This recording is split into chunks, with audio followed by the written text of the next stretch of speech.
Picture this. June 3, 1973, at the Paris Air Show, the sky is buzzing with excitement. Two supersonic giants are about to face off in an aerial duel for the ages. On one side, the sleek, elegant Anglo-French Concorde. On the other, its Soviet rival, the Tupolev Tu-144, nicknamed the Concorde by the Western press. This was more than just an air show. It was a high-stakes battle in the Cold War. A contest for technological supremacy and a multi-billion-dollar market. The Tu-144, with its distinctive canard wings, had already beaten the Concorde to its first supersonic flight. Now it was ready to wow the world. The Concorde performs its demonstration flawlessly, a picture of grace and power. Then it's the Tu-144's turn. It thunders down the runway and climbs steeply into the sky, its engines roaring. The crowd watches, mesmerized, as the massive jet performs maneuvers that seem to defy physics. It completes a circuit, then lines up for a low, slow pass over the runway, a final, dramatic bow. But then something goes terribly wrong. As the pilots prepare to climb again, the Tu-144 suddenly pitches down, entering a violent, unstoppable dive. On board, the 6 crew members fight desperately to regain control. But it's too late. With a horrifying crunch, the aircraft breaks apart in midair, right in front of 250,000 spectators. The wreckage rains down on the nearby town of Goussainville, tragically killing 8 people on the ground and destroying 15 houses. The dream of Soviet supersonic travel had just turned into a public nightmare. In the immediate aftermath, the world was left with one burning question. What happened? How could one of the most advanced aircraft ever built just fall out of the sky?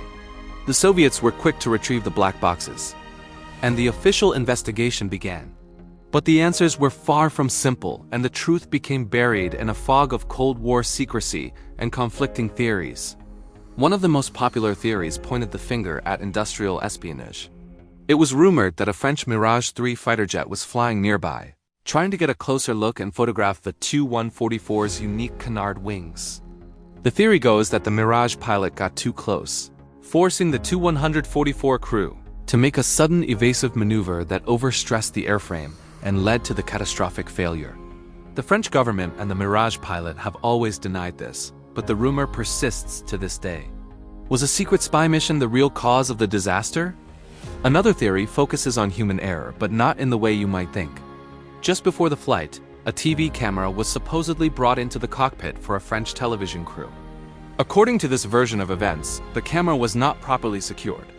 During the high-G maneuvers, it may have fallen and jammed the control column, preventing the pilot from pulling the plane out of its dive. This theory seems plausible, but there's little concrete evidence to support it. It's a simple explanation for a complex event, but is it the right one? Then there's the official Soviet explanation, which came out much later. They claimed the crash was caused by changes made to the flight control system just before the air show to make the Tu-144's performance more impressive. The changes, they said, made the aircraft too sensitive. When the pilots attempted their final climb, this hypersensitive system, combined with a potential need to avoid the alleged mirage, led to the fatal dive. This explanation puts the blame on a combination of technical modifications and pilot response under pressure. However, a chilling account from a top Tupolev designer adds another layer to the mystery. He claimed that the black box data revealed something else entirely. The co-pilot, who was responsible for the flight control system, had reportedly unfastened his seatbelt to film the flight.